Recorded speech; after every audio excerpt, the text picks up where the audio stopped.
Hey, tonight we're going to talk about what it was like to be a fighter pilot in World War II. You think your day was rough? Let me tell you about flying a wooden airplane into enemy territory at 50 feet, dodging German fighters while trying not to crash into a French farmhouse.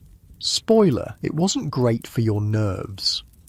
Hey, if you're enjoying these bedtime stories about weird history, I'd really appreciate a like or subscribe. I'm curious where you're listening from. Drop a comment with your location and what time it is there. Is it actually bedtime? I know, you're trying to fall asleep and I'm about to tell you about flying through searchlights and flak, but trust me, it gets better. Now, find a cozy spot. Take a slow, deep breath and let your body sink into comfort as we journey back in time together. Congratulations, you've just woken up in a freezing cold barracks in England, 1943. The good news? You're alive and you're about to become one of the most feared pilots in the sky. The bad news? Your stomach is already cramping from hunger, your feet are numb from the cold, and you're about to spend the next year flying a plywood airplane into the heart of German-occupied Europe. You roll over on the thin mattress, feeling the rough wool blankets scratch against your skin. The barracks around you smell like unwashed bodies, stale cigarettes, and that peculiar damp smell that seems to follow you everywhere in wartime Britain. Through the small window, you can see the grey dawn breaking over the airfield, and already you hear the distant rumble of engines warming up. Your flight boots sit beside your bunk, leather stiff with cold and age. When you slip your feet into them, the leather feels like ice against your skin. The mess hall serves you something that might generously be called breakfast. The porridge tastes like paste mixed with sawdust, and the tea could strip paint from a wall. But you're 22 years old, and like most of the pilots around you, you're grateful for whatever you can get. You look around at the other faces in the mess, young men trying to look confident while spooning down grey slop. Some of them won't be here next month. Statistics don't lie, and the statistics for fighter pilots in 1943 are not encouraging. You've been selected to fly the Mosquito, and that makes you either very lucky or very unlucky, depending on how you look at it. The de Havilland Mosquito is made almost entirely of wood, which sounds insane until you realise it's also one of the fastest aircraft in the world. The other pilots call it the Wooden Wonder, or just Mossy, and they say it with a mixture of affection and respect that borders on reverence. When fully loaded, this airplane can outrun most German fighters, which is good because it has to. There's no armour plating, no defensive guns pointing backward. Your only defence is speed and the skill to use it. Walking out to your aircraft in the morning mist, you can smell the familiar mixture of aviation fuel, engine oil, and damp earth. The Mosquito sits on the tarmac like a sleek wooden sculpture, its twin Merlin engines gleaming under the weak British sun. It's 40 feet long with a 54-foot wingspan, and it weighs just over 14,000 pounds when empty. Those numbers mean everything and nothing until you're actually sitting in the cockpit, feeling the airplane respond to your every movement like a living thing. The cockpit is cramped. You and your navigator sit side by side so close that you can smell what he had for breakfast and feel him tense up when things get dangerous. The instrument panel stretches in front of you, a bewildering array of dials, switches and gauges that you've memorized until you can find any of them in complete darkness. Because you'll need to. Many of your missions will be at night, flying so low that you can count the chimney pots on French farmhouses. When you strap yourself in, the harness cuts into your shoulders and chest. The seat is hard, barely padded, and within an hour of flying it will feel like sitting on concrete. But right now, as you run through your pre-flight checks, everything feels sharp and immediate. Your hands move over the controls with practiced efficiency, checking fuel flow, engine temperatures, oxygen supply. The radio crackles to life in your headphones, and suddenly you're connected to a network of voices that extends across all of occupied Europe. Starting the engines is a ritual that never gets old. The big Merlin engines cough, wheeze, then catch with a roar that you feel in your chest. The whole airplane vibrates around you, and for a moment you're reminded that you're sitting on top of two very powerful, very complex machines that could kill you in dozens of different ways if something goes wrong. The engine noise is so loud that even with your leather flying helmet, conversation becomes impossible except through the intercom system. Taxiing to the runway, you feel every bump and pothole through the thin tires. The Mosquito bounces and sways like a boat in choppy water, and you have to constantly adjust the rudder pedals to keep it moving in a straight line. Other pilots wave from their cockpits as you pass, and you wave back, knowing that some of these faces you'll never see again.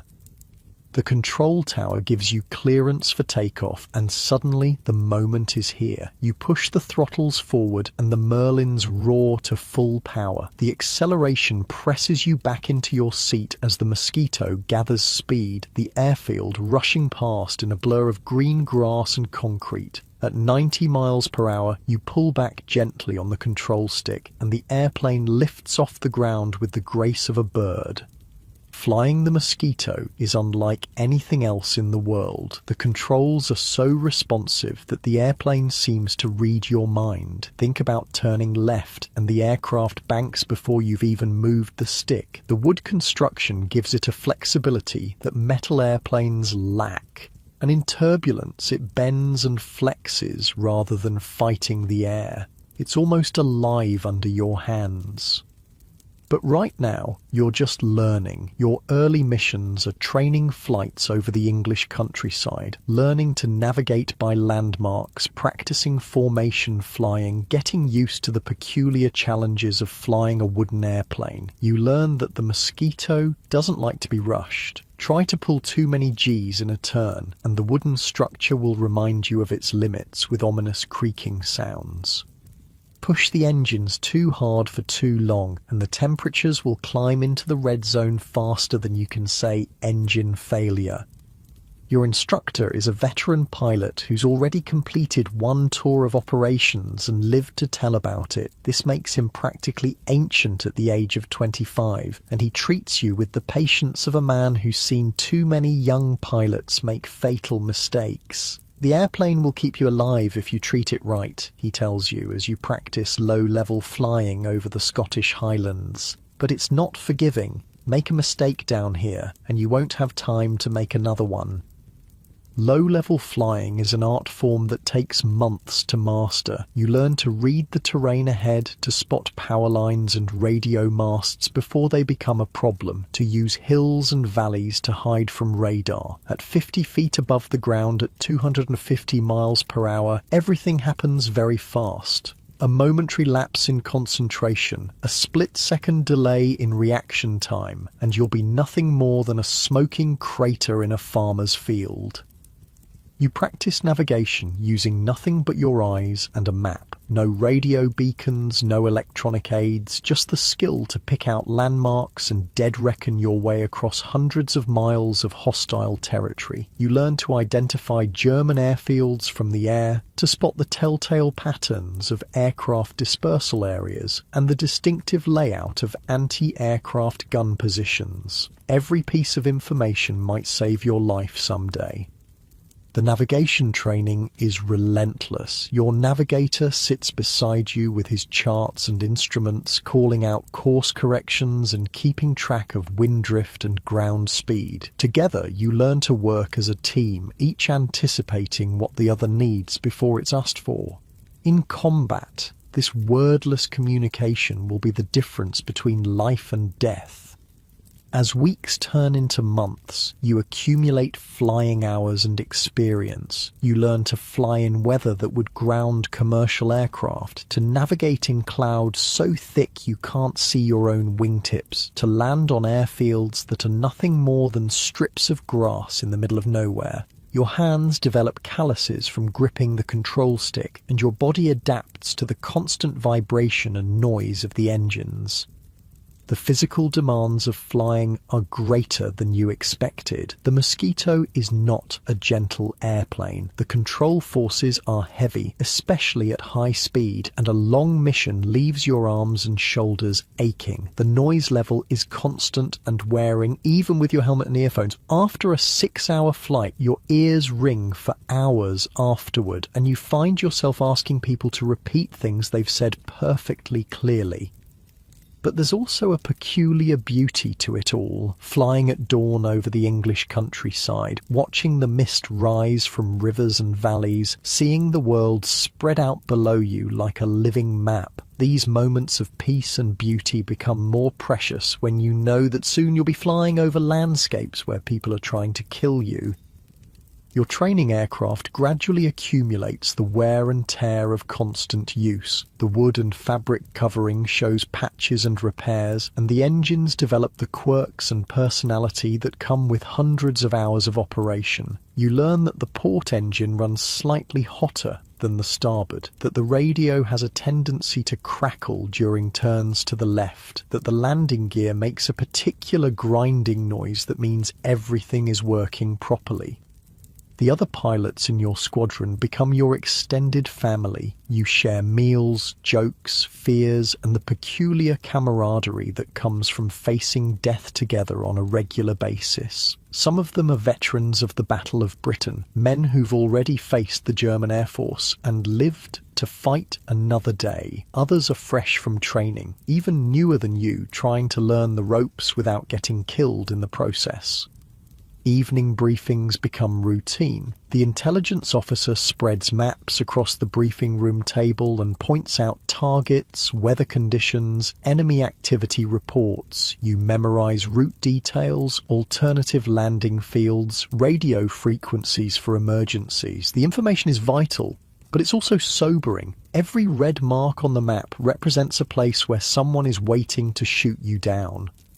Sleep comes hard in those early days. Your mind replays every detail of the day's flying, every mistake, every near miss, every lesson learned. The barracks never truly quiet down, as someone is always returning from a mission, preparing for an early takeoff, or dealing with the aftermath of operations gone wrong. You learn to sleep through the sound of engines starting up at all hours, the tramping of boots in the corridors, the muffled conversations of men trying not to wake their squadron mates.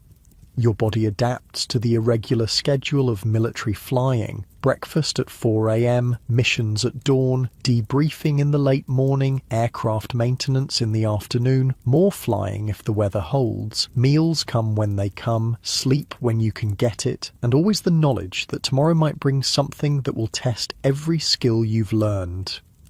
The weather in Britain seems determined to make flying as difficult as possible. Rain, fog, snow, and wind are constant companions. You learn to take off in conditions that would make a civilian pilot turn around and go home. Visibility measured in dozens of yards rather than miles. Crosswinds that push the airplane sideways down the runway. Ice that forms on the wings and threatens to bring you down. But gradually, almost without noticing it, you become competent. The controls feel natural in your hands. Navigation becomes second nature, and the partnership with your navigator develops into something approaching telepathy. You're ready for your first operational mission, and that's when things get really interesting.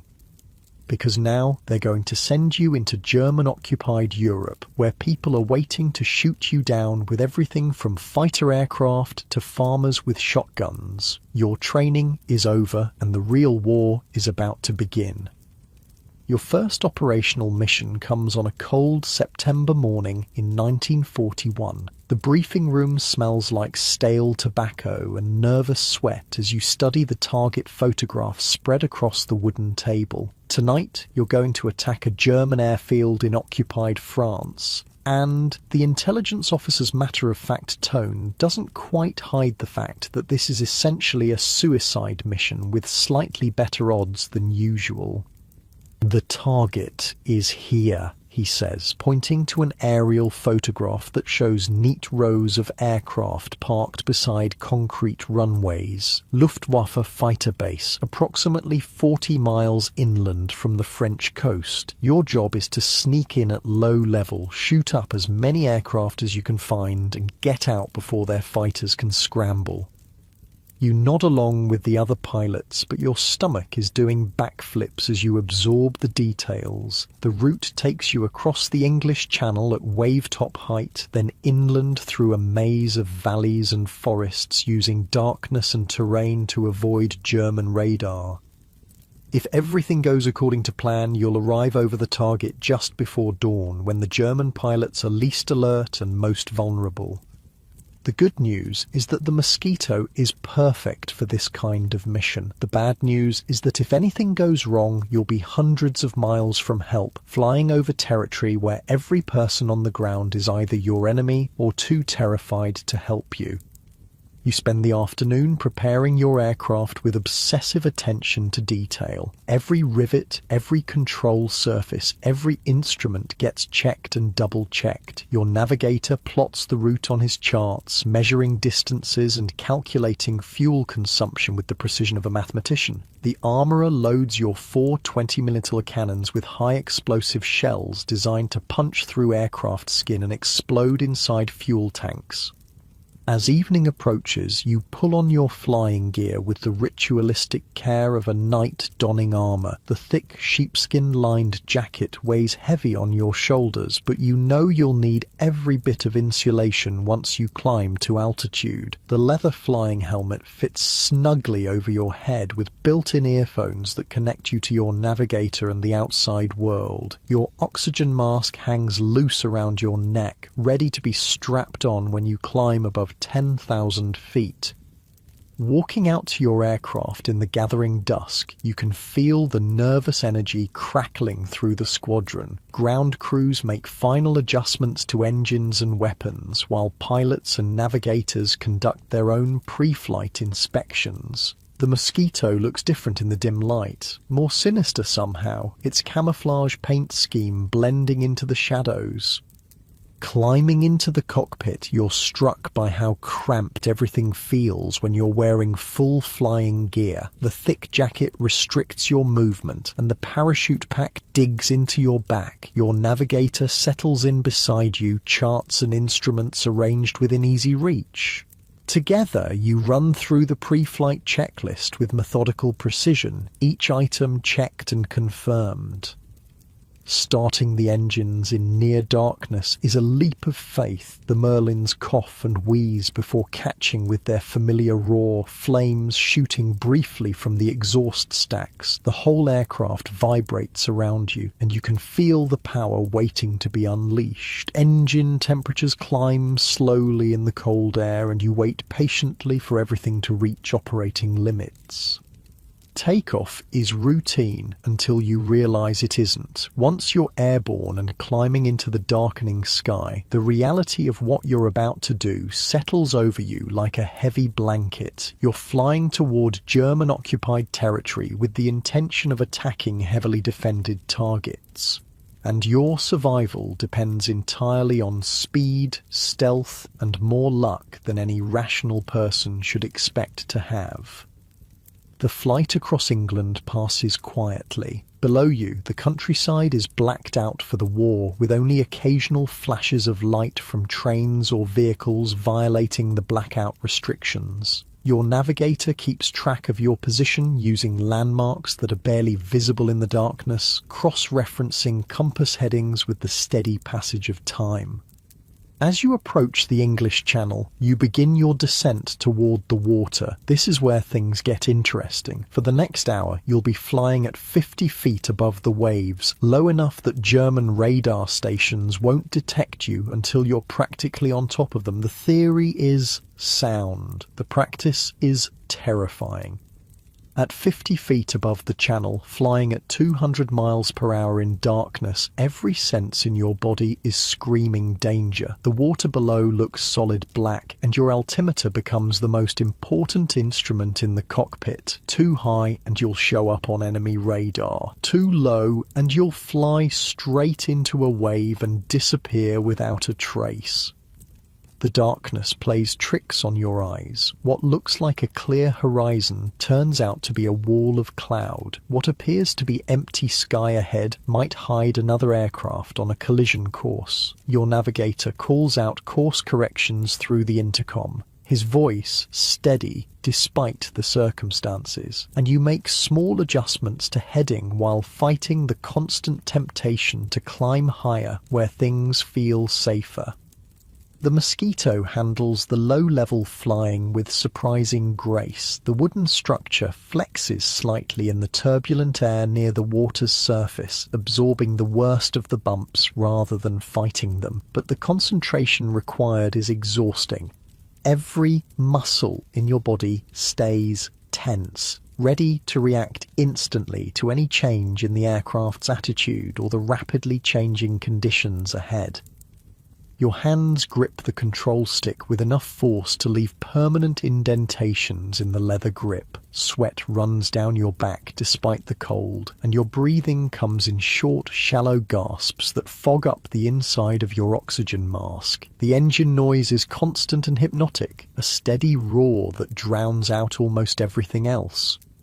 Halfway across the channel, your navigator taps your shoulder and points ahead. The French coast appears as a slightly darker line against the dark sky, barely visible but definitely there. This is the moment of truth. Once you cross that coastline, you're in enemy territory and everything changes. Crossing the coast now, your navigator's voice crackles through the intercom, and suddenly you're flying over German-occupied France. The landscape below is completely dark, but you know that hundreds of thousands of German soldiers are down there, along with radar stations, anti-aircraft guns, and fighter aircraft that would be very interested in shooting you down. The navigation from this point becomes a masterpiece of dead reckoning and visual recognition. Your navigator has memorized every significant landmark along the route: rivers, forests, towns, railroad lines, and he guides you through the darkness using features that are barely visible even with perfect night vision. "Left 5 degrees, he calls out. "Railway line should be coming up on the right." And there it is, a thin, dark line cutting through the countryside, exactly where it should be. You follow valleys and ridgelines when possible, staying low to avoid detection, but not so low that you risk flying into hills or trees. The Mosquito responds to every control input with precision, but the margin for error is essentially zero. At this altitude and speed, you have perhaps 2 seconds to react to any obstacle that appears ahead. The tension in the cockpit is thick enough to cut with a knife. Both you and your navigator are hyper-alert, scanning the darkness ahead for any sign of trouble. German night fighters are known to patrol these routes, and while the Mosquito is faster than most of them, getting jumped by a Messerschmitt 110 in the dark would be very bad news indeed. 20 minutes inland from the coast, your navigator announces that you're approaching the target area. The German airfield should be just ahead, hidden in the darkness, but definitely there according to the latest intelligence reports. You reduce power slightly and begin scanning the ground ahead for any signs of activity. And then you see it. The airfield appears ahead like a small city with scattered lights marking runways and buildings, but more importantly, you can see the dark shapes of aircraft parked in neat rows beside the main runway. Messerschmitt 109 fighters sitting on the ground like targets in a shooting gallery. This is the moment you've trained for, but actually seeing enemy aircraft on the ground triggers an adrenaline surge that makes your hands shake and your heart pound. These aren't training targets or photographs in a briefing room. These are real German fighters that have been shooting down your friends and colleagues, and now you have a chance to destroy them while they're helpless on the ground. You circle the airfield once to get oriented, staying far enough away to avoid detection. The layout matches the intelligence photographs perfectly. Runways, dispersal areas, hangars and control tower all exactly where they should be. Your navigator counts aircraft and identifies the most profitable targets while you plan your attack run. The attack itself happens faster than you can fully process. You line up on the dispersal area, push the throttles to maximum power, and dive toward the parked aircraft at 300 miles per hour. The German aircraft grow larger in your windscreen with terrifying speed, and at 200 yards range, you press the firing button. The 4 20mm cannons open fire with a sound like the world ending. The whole Mosquito shudders and slows as if it's hit a wall, and bright tracer rounds streak toward the target aircraft. You see your shells impacting German fighters, sparks flying as metal tears through metal, and then the first aircraft explodes in a brilliant orange fireball that lights up the entire airfield. The attack run lasts perhaps 10 seconds, but it feels like hours. You see German personnel running in all directions, some firing small arms weapons in your general direction, others diving for cover behind buildings and equipment. More aircraft catch fire as your shells find fuel tanks and ammunition storage areas, and secondary explosions begin cooking off all around the airfield. You pull up sharply at the end of the attack run, your vision greying slightly from the G-forces as the Mosquito climbs away from the target. Behind you, the German airfield is a scene of controlled chaos, with burning aircraft lighting up the sky and alarm sirens wailing across the countryside. You've just successfully completed your first intruder mission, and the feeling is unlike anything you've ever experienced. But the job isn't finished yet. Now you have to get home, and that means flying 200 miles through increasingly alert German defences, while every radar operator and anti-aircraft gun crew in northern France knows that British aircraft are in the area. The flight home is a nightmare of searchlights and anti-aircraft fire. German radar stations have finally detected you, and searchlight beams sweep the sky trying to illuminate your aircraft. When they catch you in their beams, the glare is absolutely blinding, and you have to fly entirely by instruments while anti-aircraft shells burst around you. The flak is the worst part. You can see the muzzle flashes from the guns on the ground, followed a few seconds later by bursts of orange light and black smoke that mark where the shells explode. When they burst close enough, you can hear the explosions over the engine noise, and occasionally you feel the Mosquito shudder as shell fragments punch through the wooden wings.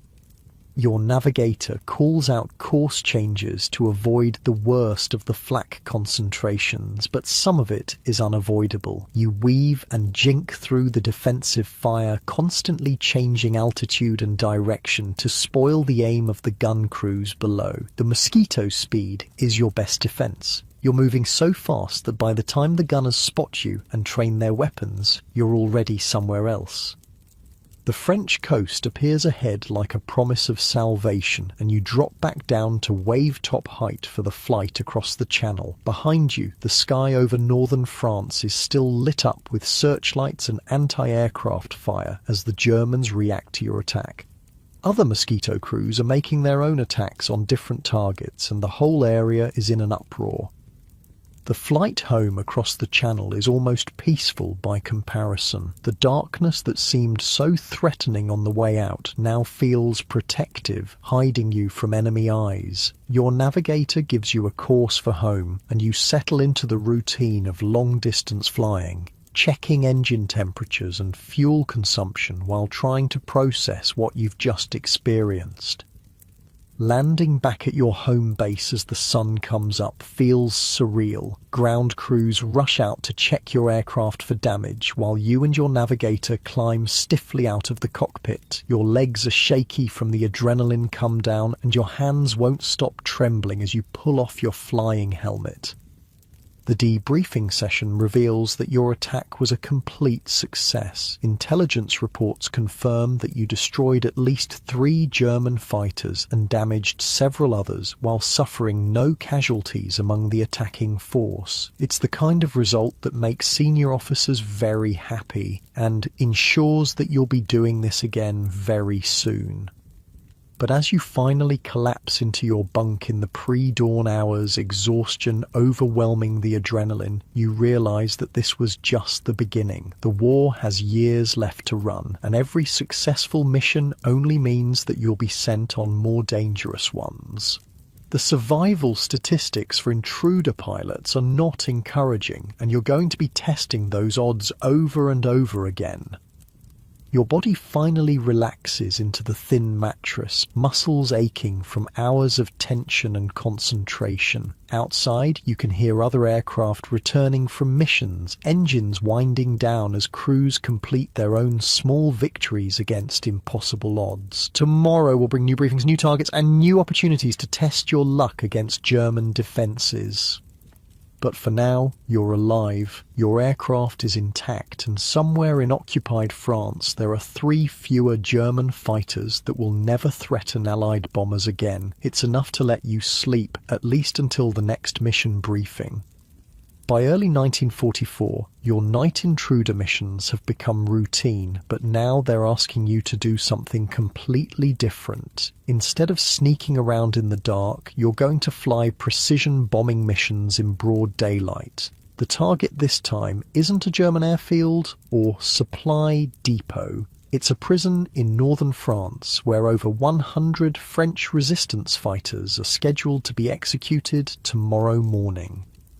The briefing room feels different this time. The usual casual banter is replaced by an almost religious silence as Wing Commander Picard spreads the photographs across the table. You've heard of Picard, of course. Every Mosquito pilot has. He's the man they filmed for the propaganda movie Target for Tonight, and he's led more successful missions than anyone has a right to expect. If he's leading this operation, it means someone very important thinks it can actually work.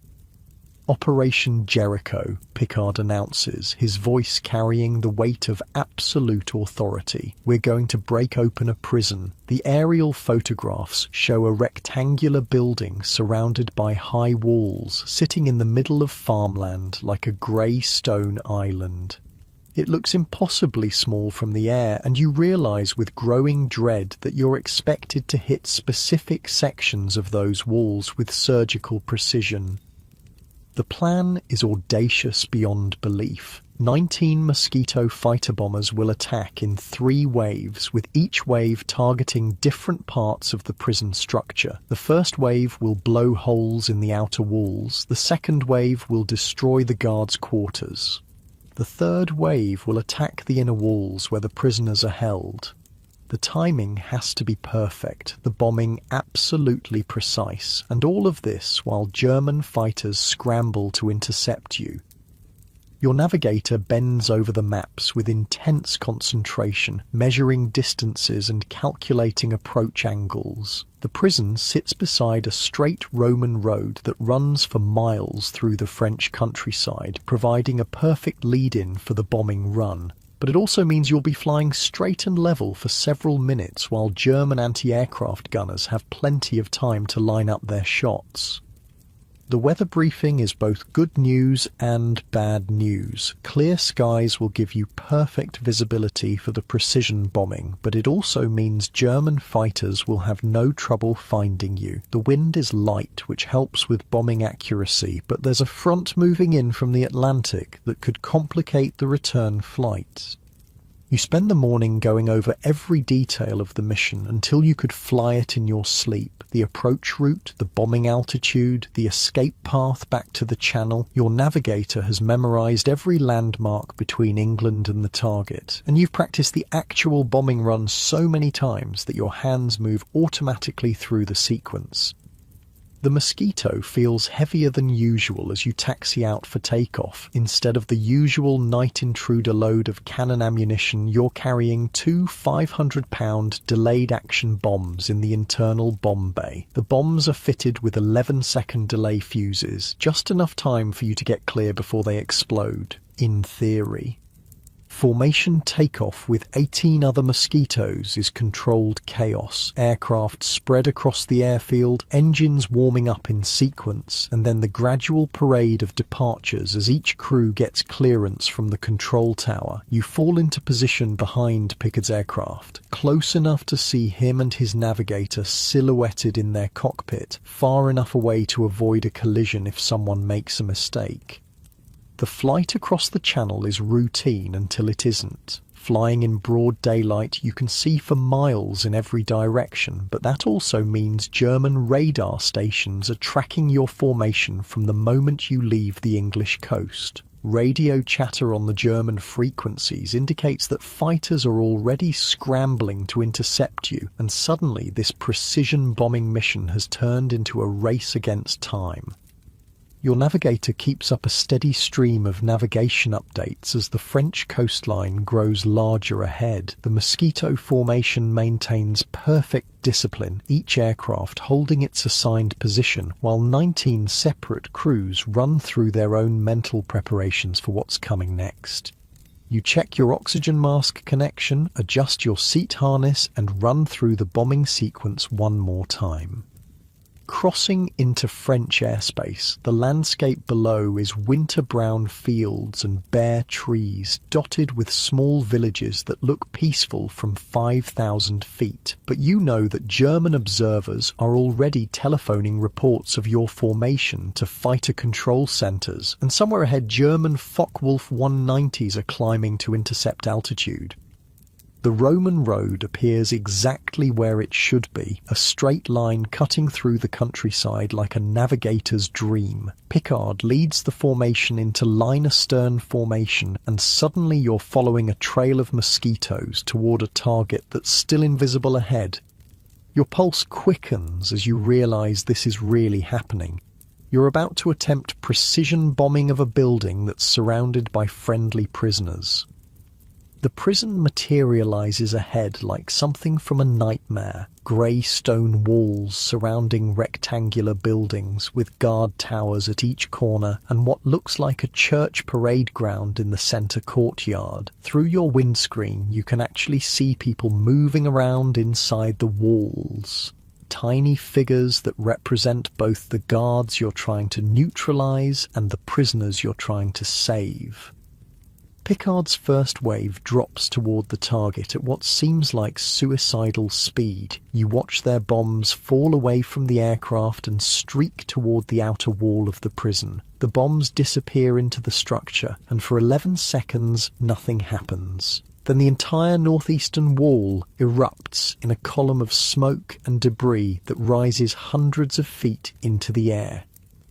Your turn. The second wave, your wave, is supposed to hit the guards' quarters and administration buildings. You drop the nose of the Mosquito and dive toward the target at 300 miles per hour, the prison growing larger in your windscreen with terrifying speed. Your navigator calls out distance and altitude while you line up on the buildings that intelligence says house the German guards. At 1,000 feet altitude, you press the bomb release button. Two 500-pound bombs drop away from your aircraft, and you immediately pull up in a climbing turn to escape the blast. Behind you, 11 seconds later, the guards' quarters disappear in another massive explosion that shakes your aircraft even at a safe distance. But something's wrong. Through the smoke and debris, you can see that the third wave of Mosquitoes is having trouble identifying their targets. The explosions from the first two waves have filled the air with smoke and dust, and the precise bombing that this mission requires has become nearly impossible. You watch in horror as some of the third wave Mosquitoes, confused by the smoke, bomb what they think is part of the prison, but which turns out to be a nearby school. The building erupts in flames, and you realize that dozens of French children have just been killed in a mission designed to save French resistance fighters. The moral complexity of what you've just participated in hits you like a physical blow. War isn't just about shooting down enemy fighters or destroying military targets. Sometimes it's about making impossible choices between bad outcomes and worse ones, and living with the consequences afterward. German fighters finally arrive just as the bombing ends. Focke-Wulf 190s diving out of the sun, their cannons already firing as they close on the scattered mosquito formation. The air around you fills with tracer rounds and the bright flashes of cannon shells exploding. Your first instinct is to run. The mosquito is faster than the German fighters, and in a straight chase you can outrun them back to the channel. But Picard's aircraft has been hit, black smoke trailing from one engine, and he's falling behind the formation. The Focke-Wulfs close in for the kill like sharks scenting blood. You make a decision that surprises even yourself. Instead of running for home, you turn back toward the German fighters. Your 4 20mm cannons are still loaded with armor-piercing ammunition, and while you're not a fighter pilot in the traditional sense, you know how to shoot. The engagement lasts perhaps 30 seconds, but it feels like hours. German fighters and British mosquitoes swirling around each other in a deadly ballet, cannon fire lacing the air between them. You get your sights on a Focke-Wulf 190 for just a moment and fire a burst that sends pieces flying off its wing, but there's no time to see if you've caused serious damage. Picard's mosquito is definitely in trouble. The smoke trail is getting thicker and his aircraft is losing altitude despite his attempts to maintain formation speed. You can see him and his navigator in their cockpit fighting to keep their damaged aircraft in the air long enough to reach the channel. The chase continues across the French countryside at treetop level. German fighters attack in pairs, diving from above and pulling up just before they hit the ground. Your navigator calls out threats and escape routes while you throw the mosquito into violent evasive maneuvers that test the structural limits of the wooden airframe. The French coast appears ahead, but Picard's aircraft is getting lower and slower. The damaged engine finally quits completely, windmilling uselessly as he struggles to maintain flying speed on one engine. You can see that he's not going to make it to the Channel, let alone all the way back to England. Picard's mosquito disappears behind a line of trees, and you know without being told that he's gone. The man who led the most daring precision bombing mission of the war has been killed just minutes after its successful completion. The victory and the loss are inseparable, two sides of the same coin that defines combat flying in World War II. The flight home is subdued despite the mission's success. Radio reports confirm that the prison walls were breached and that over 250 prisoners escaped, including many of the resistance fighters who were scheduled for execution. But the cost includes Picard and his navigator, plus the French civilians killed when bombs hit the school by mistake. Landing back at your base, you sit in the cockpit for several minutes after shutting down the engines. Your hands are shaking again, but this time it's not just from adrenaline. The precision required for daylight bombing is far more demanding than night intruder work, and the moral complexity of the missions is something no amount of training can prepare you for.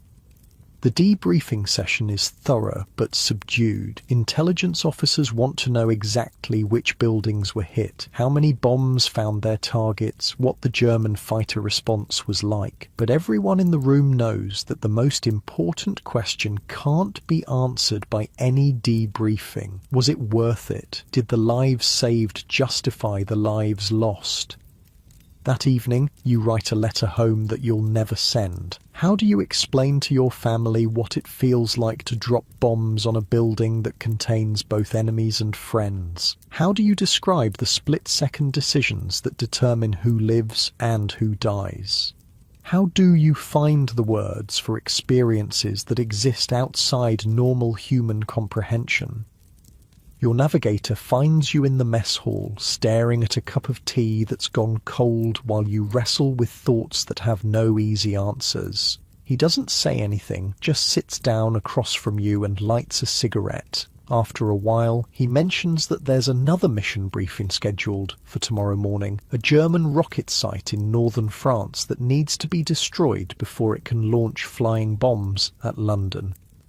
You nod and finish your cold tea. Tomorrow will bring new challenges, new moral complexities, new opportunities to test your skills against German defences. The war continues regardless of your personal struggles with its demands, and your job is to fly the missions they give you as well as you possibly can.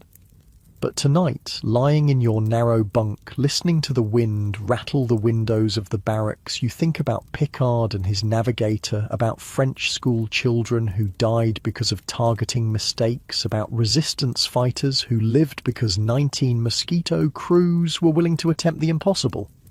The mathematics of war are never simple. For every life saved, another is lost. For every successful mission, there's a price that someone has to pay. Your job is to fly the aircraft, drop the bombs where you're told, and try not to think too hard about the larger questions that have no clear answers. Sleep comes eventually, but it's filled with dreams of precision bombing runs and burning buildings, of German fighters diving out of the sun and friends who don't make it home. You wake up several times during the night, heart pounding from nightmares that are really just memories in disguise. When morning comes, you'll put on your flying gear and climb into another Mosquito for another impossible mission, because that's what fighter pilots do in World War II. They fly the missions, face the dangers, and try to make the right decisions when there are no good choices available. Your body settles deeper into the thin mattress as exhaustion finally overcomes the mental replay of the day's events. Outside, you can hear the distant sound of aircraft engines as other crews prepare for night missions, the eternal cycle of operations that defines life in an RAF squadron. Tomorrow will be different, but it will also be the same. Different targets, different weather, different challenges, but the same requirement for precision flying, split-second decision-making, and the kind of courage that can only be measured after the fact. June 1944 brings a new kind of terror to your war. A week after D-Day, as Allied forces struggle to establish their foothold in Normandy, Hitler unleashes his revenge weapons on London. You first see a V-1 flying bomb on a clear summer evening, a small cross-shaped object streaking across the sky with a 20-foot flame shooting from its tail. The sound it makes is unlike anything you've ever heard, a harsh, pulsing roar that echoes across the countryside like a giant's chainsaw. The briefing officer's voice is grim as he explains your new mission. The Germans are launching these things from sites all along the French coast. They're targeting London and they're fast, 400 miles per hour, maybe more. Your job is to shoot them down before they reach the city. You study the intelligence photographs with growing unease. The V-1 is essentially a small aircraft packed with explosives, guided by a simple autopilot system that flies it in a straight line until the fuel runs out. When the engine stops, the bomb dives toward whatever happens to be underneath it. Sometimes that's an open field, sometimes it's a street full of civilians. The technical challenge is staggering. The V-1 flies at nearly 400 miles per hour, which means your Mosquito has to be flying at maximum speed just to catch up with one. Once you do catch up, you have to shoot it down without getting caught in the explosion when a ton of high explosives detonates 50 yards from your aircraft. Your first V-1 interception attempt teaches you just how difficult this new mission is going to be. You're patrolling at 10,000 feet over the Kent countryside when radar control vectors you toward an incoming target. Bogey bearing 090, distance 20 miles, low level, high speed. You turn toward the intercept heading and push the throttles to maximum power. The Mosquito accelerates smoothly, but even at full power you're barely gaining on the target. Through your windscreen you can see the distinctive flicker of the V-1's pulse jet engine, a bright dot of flame racing across the landscape below. The interception geometry is critical. You can't attack from directly behind because the V1 is too fast. You can't attack from the side because the overtaking speed would be too high for accurate shooting. The only option is to dive from above, using gravity to help you catch up and try to get your guns on target during the brief moment when your flight paths converge. You roll into a steep dive, the Mosquito screaming down toward the V1 at close to 450 miles per hour. The wooden airframe shudders and groans under the stress, and you can feel the control stick getting heavier as the speed builds. Your navigator calls out the closing distance while you fight to line up your gun sight on the small, fast-moving target. At 300 yards range, you open fire with all 4 cannons. The recoil slows the Mosquito dramatically, and bright tracer rounds streak toward the V1. You see strikes on the target, sparks flying from its metal skin, but the flying bomb continues on its course, apparently undamaged. You're closing too fast. The V1 fills your windscreen, growing larger with terrifying speed, and suddenly you realize you're about to collide with it. You pull back hard on the control stick, the Mosquito climbing sharply away from the target, G-forces pressing you down into your seat until your vision starts to grey at the edges. The V1 explodes beneath you with a brilliant white flash that temporarily blinds you. The blast wave hits your aircraft like a giant fist, throwing the Mosquito sideways and upward in a violent motion that tests every rivet and joint in the wooden structure. For a moment you think the airplane is going to come apart around you, but somehow it holds together. When your vision clears, you're flying through a cloud of debris and smoke. Small pieces of metal patter against the windscreen and wings like deadly hail, and there's a strong smell of explosives in the cockpit despite your oxygen mask. You check the engine instruments frantically, looking for signs of damage, but miraculously everything appears normal. The V1 threat changes everything about flying in 1944. These weapons are being launched around the clock, day and night, in weather that would ground normal aircraft. Your squadron is taken off intruder duties and assigned to full-time V1 interception, patrolling the skies over southern England in 8-hour shifts that push both aircraft and crew to their absolute limits. The physical demands of V1 interception are unlike anything you've experienced before. Chasing these high-speed targets requires flying the Mosquito at maximum power for extended periods, and the constant high-speed maneuvering is exhausting. After 4 hours of interception patrols, your arms ache from fighting the heavy control forces, and your body is soaked with sweat despite the cold air at altitude. The mental stress is even worse. Knowing that each V1 you fail to intercept will explode somewhere in London creates a pressure that's different from normal combat operations. When you're attacking a German airfield, failure means you don't destroy enemy aircraft. When you're intercepting V1s, failure means that families in London die in their homes. You develop new techniques for destroying the flying bombs. Head-on attacks are too dangerous because of the closing speed, but you discover that you can tip them over by flying alongside and using your wingtip to upset their control surfaces. It's incredibly dangerous flying that requires positioning your aircraft within inches of an explosive device traveling at 400 miles per hour, but sometimes it works.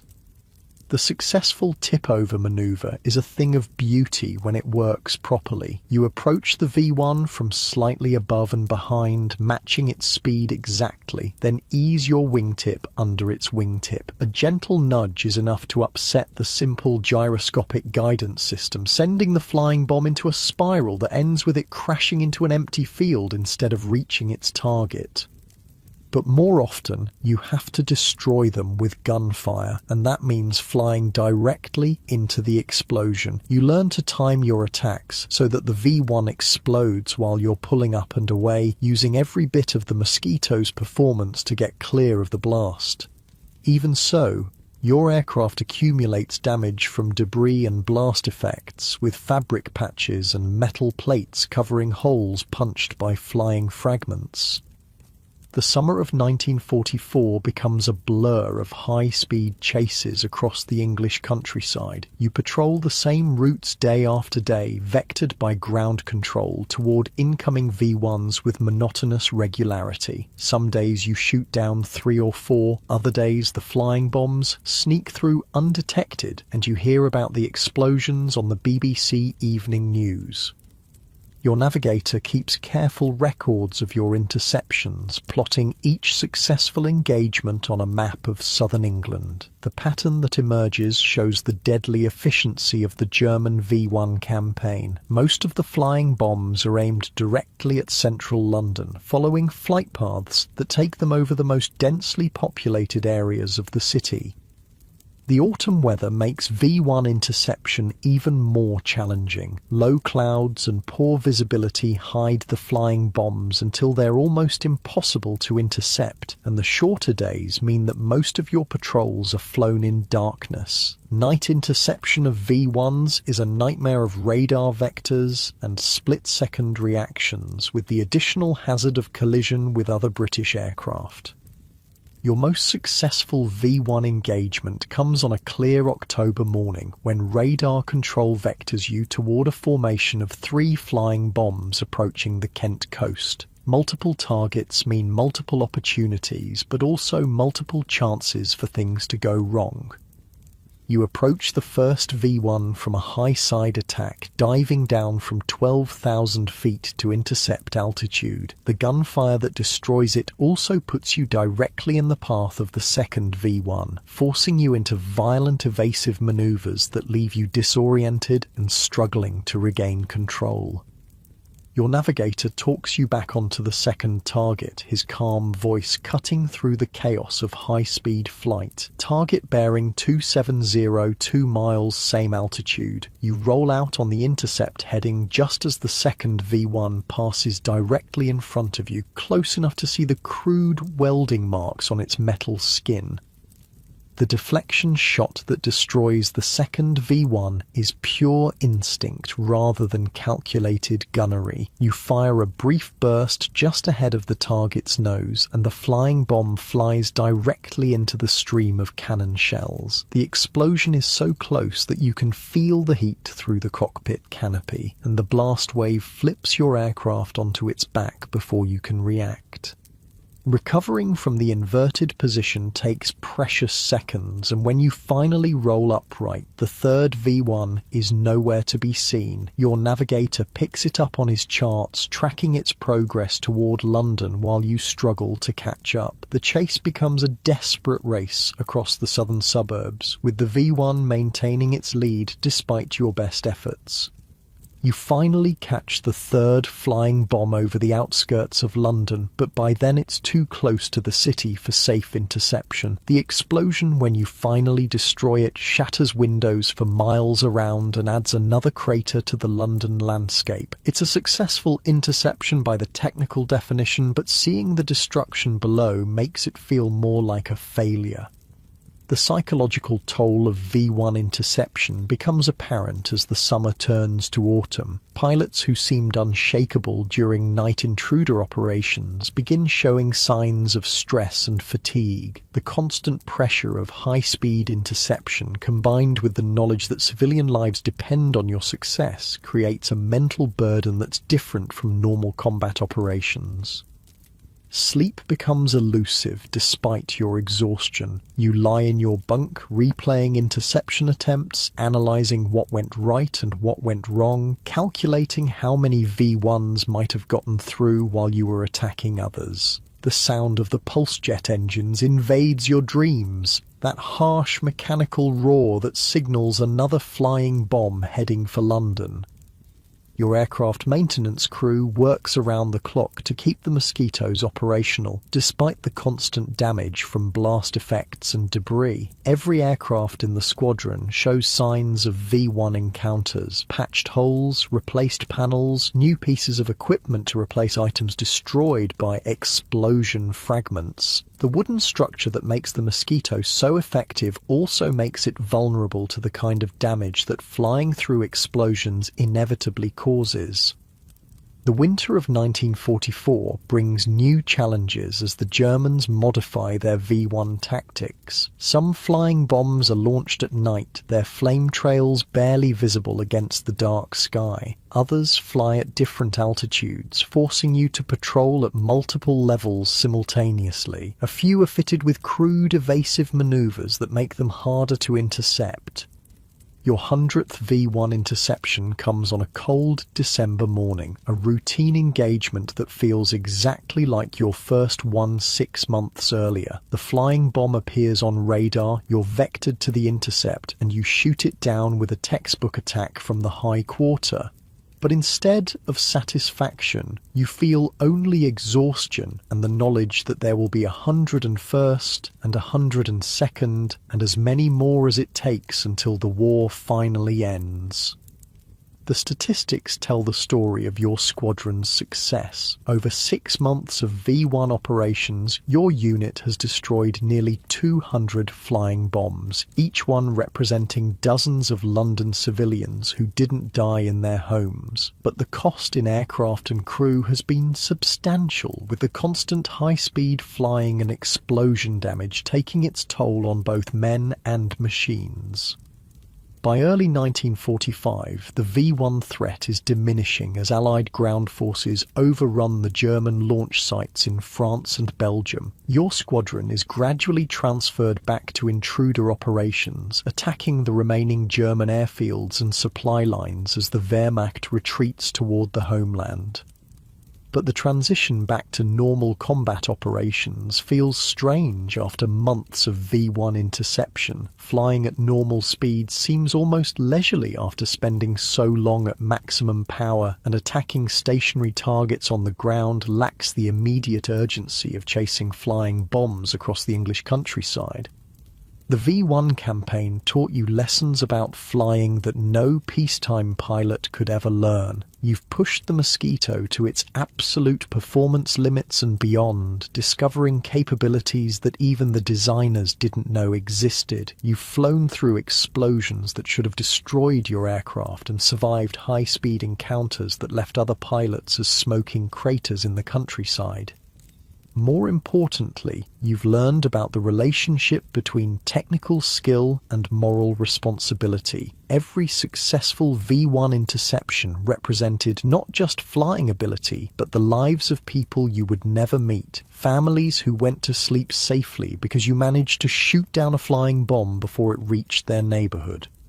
As 1945 begins, you're flying different missions against different targets, but the lessons learned during the V1 campaign remain. The precision flying, the split-second decision-making, the ability to operate effectively under extreme stress, all skills that were developed during those desperate summer months when German revenge weapons threatened to turn London into rubble. Your body has adapted to the demands of high-performance flying in ways that will probably never completely reverse. Your reflexes are faster, your situational awareness sharper, your tolerance for G-forces higher than any civilian pilot could achieve. But you've also aged years in months, with lines around your eyes and a slight tremor in your hands that appears whenever you're very tired.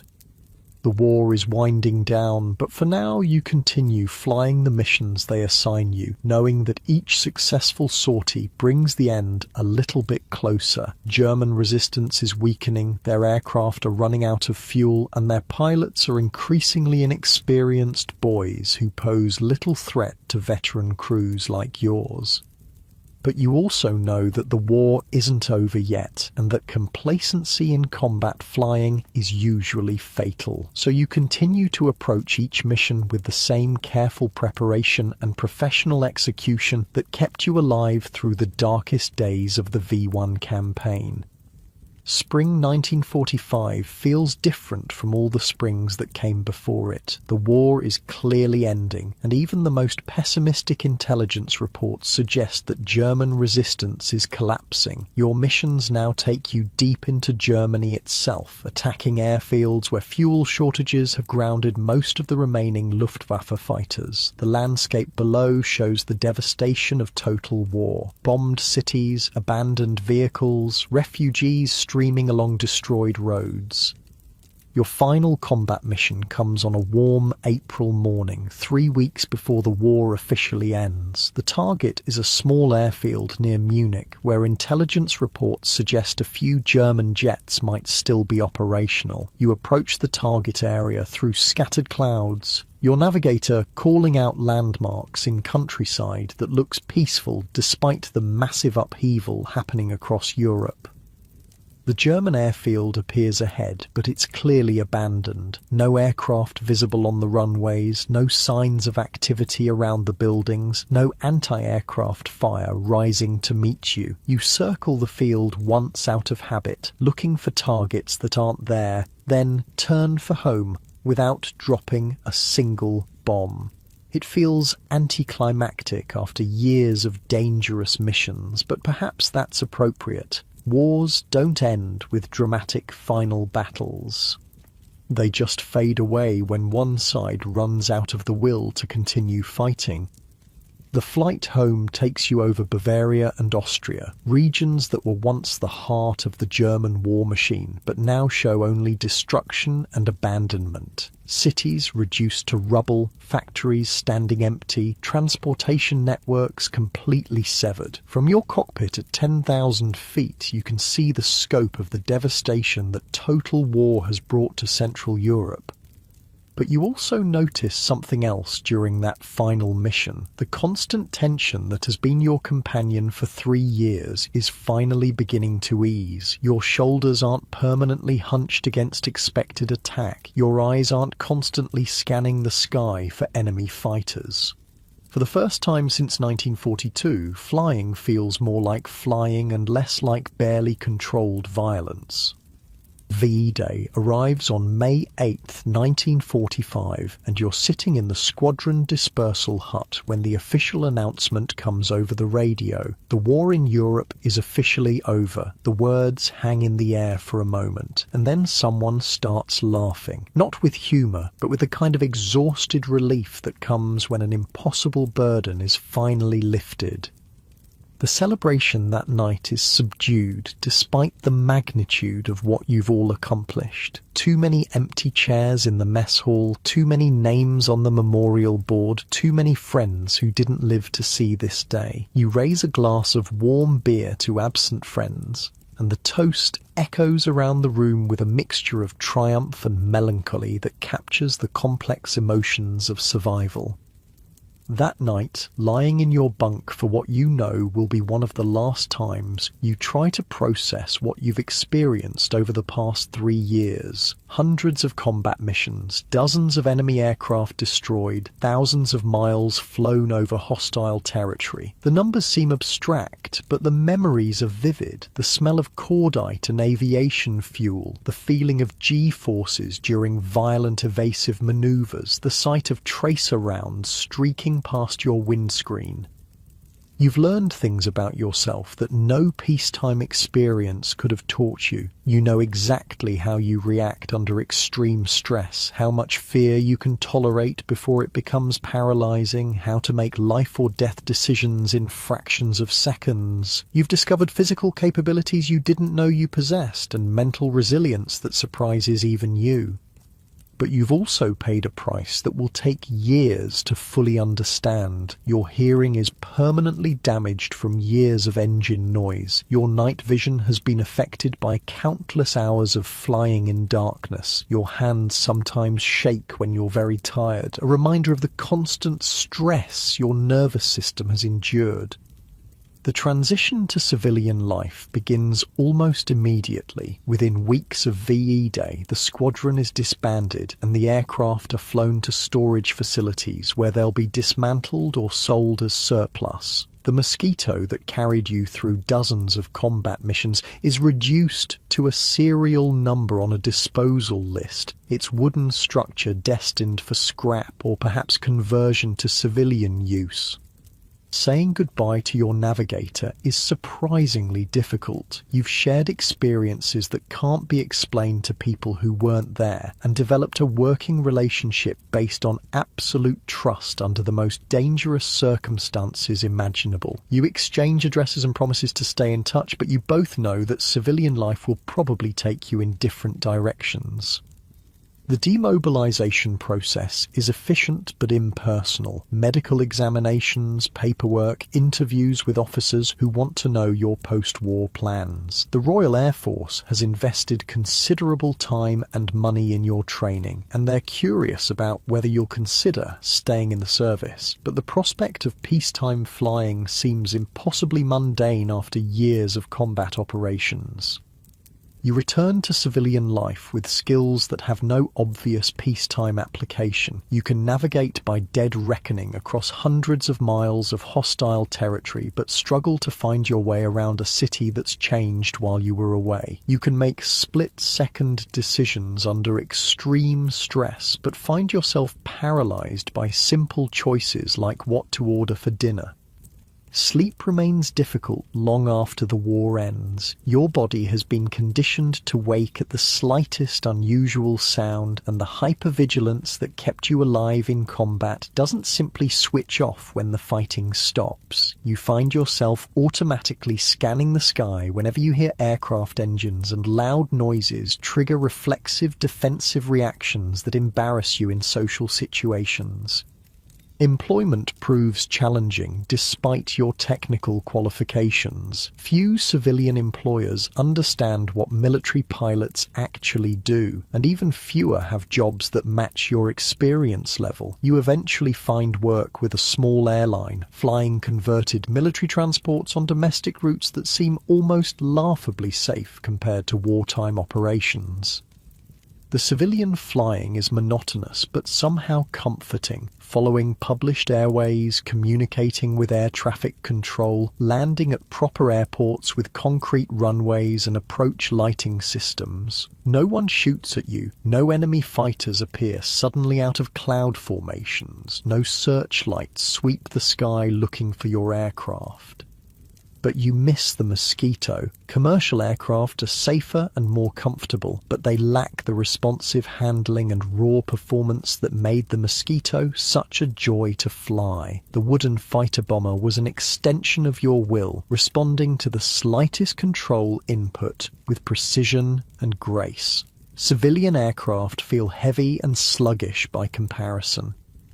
Years pass, and gradually you adapt to peacetime life. You marry, start a family, buy a house in a suburb that's being built where RAF training airfields used to operate. Your children grow up hearing occasional stories about the war, but they can't really understand what it was like to fly combat missions in wooden airplanes against an enemy that controlled most of Europe.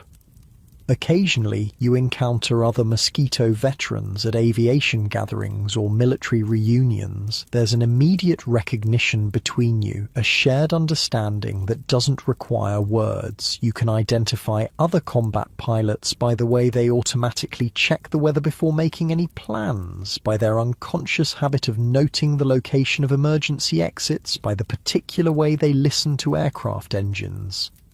The nightmares gradually fade, but they never completely disappear. Even decades later, you sometimes wake up thinking you're back in the cockpit of a Mosquito, diving toward a German airfield while flak bursts around you. The dreams are vivid enough that you can smell the leather of your flying helmet and feel the vibration of the Merlin engines through the control stick.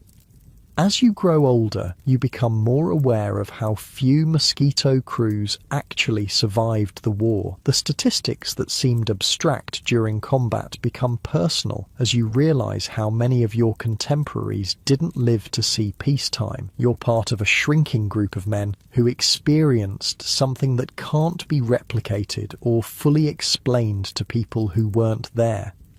Museums occasionally contact you for interviews about your wartime experiences. You try to answer their questions honestly, but find it difficult to convey the reality of combat flying to people who've never experienced it. How do you explain the peculiar combination of terror and exhilaration that characterized every mission? How do you describe the absolute trust required between pilot and navigator when death was always just one mistake away? The Mosquito itself becomes a legend, remembered as one of the most successful aircraft of World War II. Aviation historians write books about its technical innovations and operational achievements, but you remember it more simply as an airplane that brought you home when other aircraft might not have. Its speed saved your life more times than you can count, and its wooden construction proved remarkably resilient under conditions that would have destroyed conventional metal aircraft. Sometimes you visit aviation museums that have preserved mosquitoes, and seeing those familiar lines brings back memories with startling clarity. You can almost feel the control stick in your hands and hear the distinctive sound of the Merlin engines spinning up for takeoff. The aircraft looks smaller than you remember, and you wonder how you and your navigator fit into that cramped cockpit for missions that lasted 8 hours or more. Younger visitors to the museums ask questions about what it was really like to fly these aircraft in combat. You try to give honest answers, but you're also aware that your memories have been filtered through decades of peacetime life. The sharp edges of fear and exhaustion have been smoothed over by time, leaving mostly the pride of having served and the satisfaction of having survived. The last flying Mosquito is finally retired in the 1960s, ending an operational career that spanned more than 2 decades. You watch the final flight on television, and when the wooden fighter bomber lands for the last time, you feel a sense of loss that's difficult to explain to family members who don't understand your attachment to a machine.